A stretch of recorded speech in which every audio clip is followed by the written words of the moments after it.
You felt it in the stands before you saw it on screen. Tensions were already sky-high. Indiana Fever's Caitlin Clark, the rookie phenom making waves across women's basketball, was already being targeted. Then, in one explosive moment, Jacy Sheldon of the Connecticut Sun crossed the line, right into Clark's eye. And the league's reaction? A $2,000 fine. That's it. Welcome to the showdown where star power clashes with league control, where aggression meets business calculus, and where one little fine might cost the WNBA its future.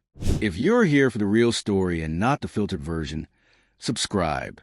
And if you're sticking around for the next meltdown, you better definitely subscribe. Late in the fourth quarter, the game already searing with intensity, Sheldon targeted Clark. First, a blatant eye poke, no accidental swipe. It was deliberate. Then came the shoves, the crashing collisions, the clear intent to rattle the rookie. Teammates jumped in, tempers flared. The on-court aggression transcended competitive spirit. It felt personal. Why? Because Clark represents something new and powerful in the WNBA. She's not just another rookie. She's a spearhead of a cultural explosion. And Sheldon's actions looked a lot like someone trying to puncture that momentum. Referees applied penalties, but their whistles were faint compared to the roar in the crowd. Emotions erupted. The players flared. But the league's response? The equivalent of a slap on the wrist. The reaction was instant. Fans erupted on social media with disbelief. $2,000 for an eye poke? They asked. What about a suspension? Memes exploded. NBA analysts chimed in. Former stars called foul play. ESPN personalities demanded accountability. The league looked cornered, forced to choose between shielding players and preserving the rough-and-tumble image some fans expect. Fan sentiment? Furious. They saw a pattern. Clark being targeted, officials missing the mark, the league imposing nickels and dimes fines instead of suspensions. It wasn't just about the moment. It was about protecting its marquee asset. If Clark's rookie season taught us anything, it's that officials have struggled to protect her. Statistically, around 17% of flagrant fouls this season involved Clark. Yet disciplinary actions have been inconsistent. Small fines, no suspensions, suggesting complacency at best, negligence at worst. That inconsistency emboldens opponents. If eye pokes and cheap shots lead to no meaningful consequences, why not keep pushing? The league's tepid response isn't deterrence. It's permission. Officiating isn't supposed to be opaque.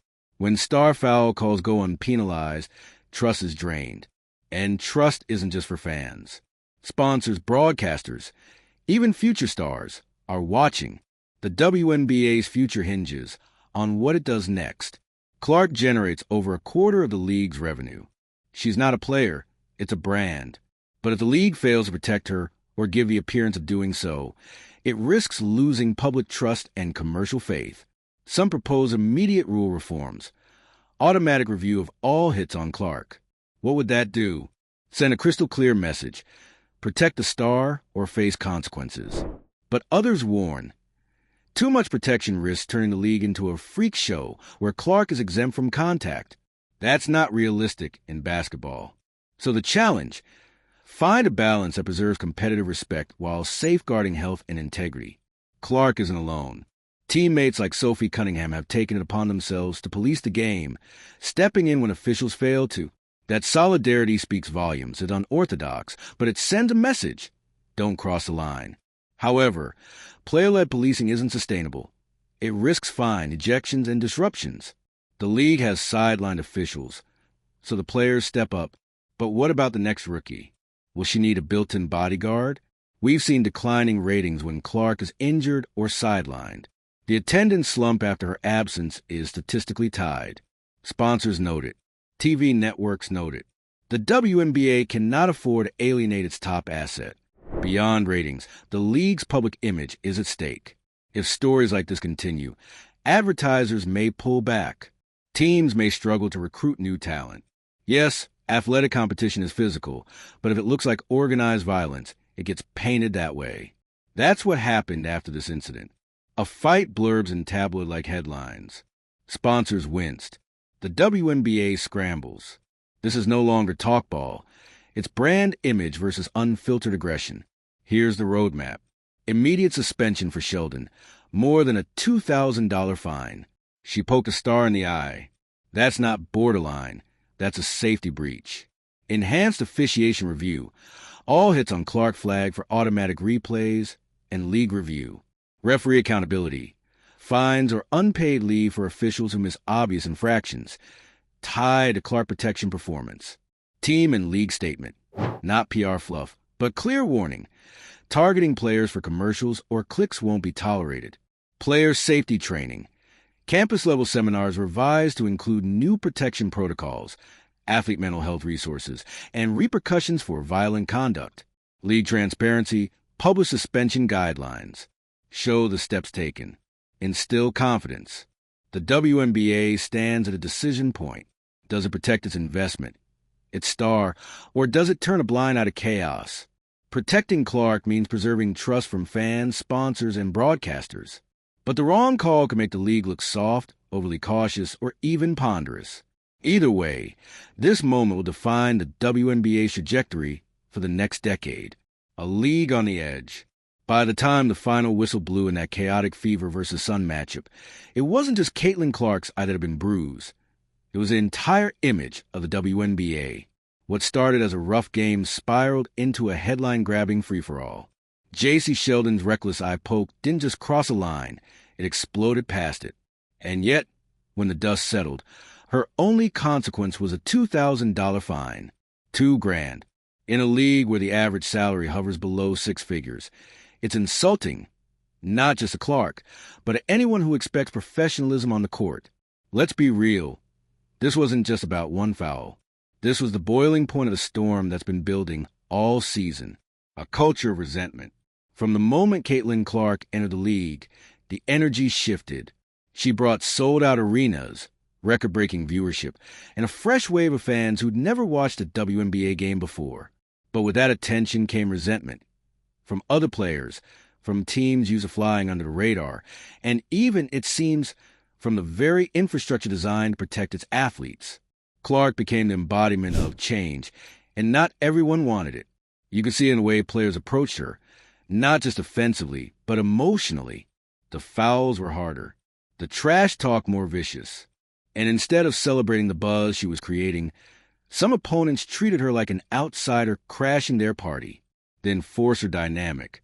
Enter Sophie Cunningham. Sophie didn't ask to be Clark's bodyguard, but someone had to step up. With refs turning blind eyes and the league slow to respond, Cunningham took it upon herself to send a message. If you come for our star, you'll answer for it. Of course. That only added fuel to the fire. Now, games featuring Indiana weren't just basketball. They were brawls waiting to happen. Cunningham became a lightning rod, viewed by some as a necessary protector and by others as an instigator. But here's the thing. When leagues fail to protect their stars, teammates step in. That's always been the case in the NBA, the NHL, even the NFL. But in the WNBA, this kind of physical retaliation is rare. The fact that it's happening now tells you everything you need to know about how badly the officials are failing. Referees under fire. The officiating in the Sheldon Clark incident wasn't just inconsistent. It was borderline negligent. Fans weren't just mad about the eye poke. They were furious about the sequence of no calls leading up to it. Clark was shoved, hip-checked, grabbed, and nothing. The refs didn't even review the poke in real time. It took social media footage going viral before the league acknowledged it with fine. This raises a huge question. How can the WNBA claim legitimacy when basic officiating standards are this uneven? Referees are supposed to be invisible guardians of fairness. But in this case, they became accessories to chaos. And unless the league addresses this breakdown, fans will keep tuning out, and players will stop trusting the system. Public perception collapse. The backlash wasn't limited to WNBA fans. NBA stars chimed in. Commentators on ESPN and Fox tore into the league's handling. Even late-night talk show hosts found time to mock the situation, framing it as proof that the WNBA can't handle success. It's unfair, yes, but perception is reality. And right now, the perception is that Caitlin Clark is being targeted and the league is asleep at the wheel. Online, hashtags like hashtag Protect Clark and hashtag WNBA Bias trended for days. Petitions demanding stricter punishments for flagrant fouls collected tens of thousands of signatures in hours. The league tried to spin it, issuing a vague statement about monitoring physicality, but the damage was already done, the business fallout. Here's where it gets really serious. The WNBA has finally cracked into mainstream relevance, and it's largely because of Clark. She's the league's most Googled player, the top jersey seller, the biggest TV draw. When she's not playing, viewership dips. When she's injured, advertisers panic. This isn't about favoritism. It's about survival. Clark is the first WNBA player in history to single-handedly move the financial needle. Teams that never sold out games are now building upper decks to accommodate demand. Her face is on national commercials, and her presence brought the fever from a middling franchise to one of the most valuable properties in the league. If that player walks away, or worse, gets injured permanently because the league refused to act, what happens next? Clark's silence speaks volumes. Throughout all of this, Caitlin Clark has been notably restrained. She doesn't lash out in interviews. She doesn't post dramatic tweets. She keeps her head down and plays. But lately, that demeanor has started to crack. In post-game pressers, her answers have become clipped. Her body language is tense. The spark that made her so electric in college has dimmed, replaced by weariness. She's still brilliant, but she's also clearly carrying the weight of the league on her back. And here's the scary part. If she decides it's not worth it, if she decides to walk away, even temporarily, there's no backup plan. There's no other player right now who can replicate what she's done, what the league should have done. Let's be clear, a $2,000 fine for a dangerous eye poke is a joke. What Sheldon did deserved at least a one-game suspension, if not more. The league should have immediately launched a public review, suspended the refs who missed it, and issued a zero-tolerance policy for any future incidents. Instead, they downplayed it, and now they're scrambling. This could have been a moment of clarity, a turning point where the WNBA declared, "We protect our stars. We won't let the game turn into a street fight." Instead, it became a meme. Behind the scenes, fractures in the league office. According to insiders, and trust me, they're talking, there's a divide brewing inside the WNBA leadership. Some execs believe protecting Clark more aggressively will alienate veterans who feel like she's being handed special treatment. Others argue that failing to protect her is costing the league millions and jeopardizing its growth. This internal split explains the half-hearted fines and murky disciplinary actions. The league is trying to have it both ways, supporting Clark's rise while appeasing players who resent her spotlight. But fence-sitting never works. Not in sports. Not in politics. And certainly not when safety and millions of dollars are on the line. What happens next? The WNBA is at a crossroads, and they know it. Do they let the chaos continue, allowing Clark to be targeted game after game while offering meaningless fines and PR statements? Or do they draw a line in the sand, issue real suspensions, and restore order? If they don't act now, they risk a full-scale player revolt, sponsors pulling back, and a fractured fan base.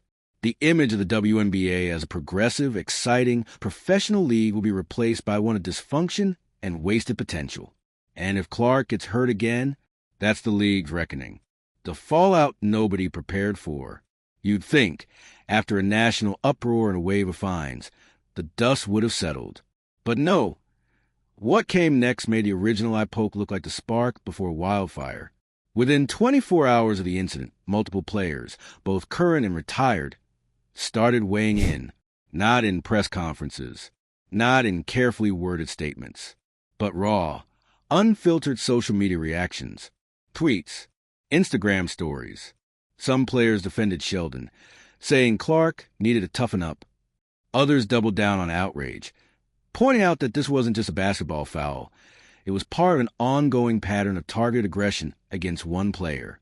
And fans, they picked sides instantly. The divide wasn't just team versus team. It was philosophical. One camp screamed, "Let them play," while the other asked, when did women's basketball become a contact sport with no rules? Meanwhile, inside league offices, things were anything but calm.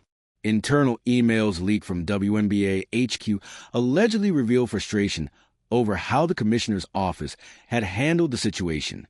Some execs pushed for harsher suspensions to send a message, while others feared blowback if the league looked like it was playing favorites. Because that's the catch. 22. Protect Caitlin Clark, and you get accused of coddling her. Ignore the assaults, and you risk losing the most bankable athlete women's basketball has seen in decades. The teammate perspective, fear, pressure, and silence. Let's talk about the locker room. Specifically, the Indiana Fever locker room.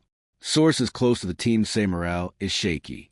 Some players are furious, not just about the fouls, but about the silence, the feeling that the league has left them to fend for themselves. That if another hit comes for Clark, it'll be up to them, not a ref, not a review booth, not the league office, to do something about it. That's a dangerous vibe to have simmering, because once you start depending on vigilante justice in professional sports, things spiral fast. Sophie Cunningham's emergence as a kind of unofficial bodyguard for Clark may look badass on highlight reels, but behind the scenes, it's exhausting. Teammates reportedly feel like they're being put in impossible positions. Defend your star, risk ejection, stay quiet, and risk looking like you don't care. It's an emotional minefield that's weighing heavily on everyone in that locker room. Behind closed doors, league sponsors speak up. While fans were posting memes and analysts were breaking down slow-motion replays, another group was watching closely: sponsors. According to insider reports, at least 2 major brand partners expressed concern to the league about Clark's treatment. Not out of moral outrage, mind you, but cold corporate calculus. Caitlin Clark brings eyeballs. Eyeballs sell sneakers, soda, and streaming packages. No Clark? No ratings. No ratings? No budget for that next nationwide campaign. Several sponsors allegedly asked the league to review its player safety protocols and consider updating the punishment structure for violent conduct. One exec reportedly used the phrase, "We're not paying for hockey." Let that sink in. The media frenzy is just getting started. If the league thought this was a one-day scandal, they miscalculated. Major sports outlets have launched full investigations into the WNBA's disciplinary history, comparing fines across players, reviewing racial and gender dynamics in punishment, and highlighting every moment where Clark was left on the floor clutching her ribs or eye or hip without so much as a whistle. Cable shows are asking nightly, why isn't the league protecting its most valuable player? And here's the plot twist. This narrative is good for clicks. Controversy sells, especially when it's wrapped in identity politics, generational rivalries, and star power. But what happens when controversy overshadows competition? When headlines become about drama, not defense? That's the risk the WNBA now faces, that its greatest moment of cultural relevance gets remembered not for athletic excellence, but for body slams and brawls. Player health isn't just physical. Lost in all the chaos is one crucial detail. Caitlin Clark is a human being, not just a highlight reel, not just a ratings boost. Sources say Clark has been frustrated for weeks, not just with the hits, but with the perception that she's either exaggerating or being used as a pawn. Every press conference, she walks a tightrope. Speak up and risk backlash, stay silent and look weak. And that pressure adds up. Behind the scenes, it's affecting her rhythm, her mindset, and maybe even her trust in the league. Because no amount of nil money or endorsement checks can insulate a player from the emotional toll of being targeted game after game with little institutional backup. The bigger picture, what happens next? Here's the nightmare scenario no one wants to say out loud. Caitlin Clark gets hurt, seriously hurt, and not by accident, but because someone thought she needed to be humbled or sent a message, and nobody stopped it. If that happens, the fallout will be nuclear. Not just for the WNBA, but for women's sports more broadly. This league has waited decades for a star like Clark, someone who moves tickets, headlines, and culture. If she burns out, breaks down, or walks away, that's not just a tragedy. That's a business catastrophe. The solution? It's not complicated. Enforce the rules. Elevate the standards. Protect the product. Because right now, the WNBA is playing with fire, and the sparks are starting to catch.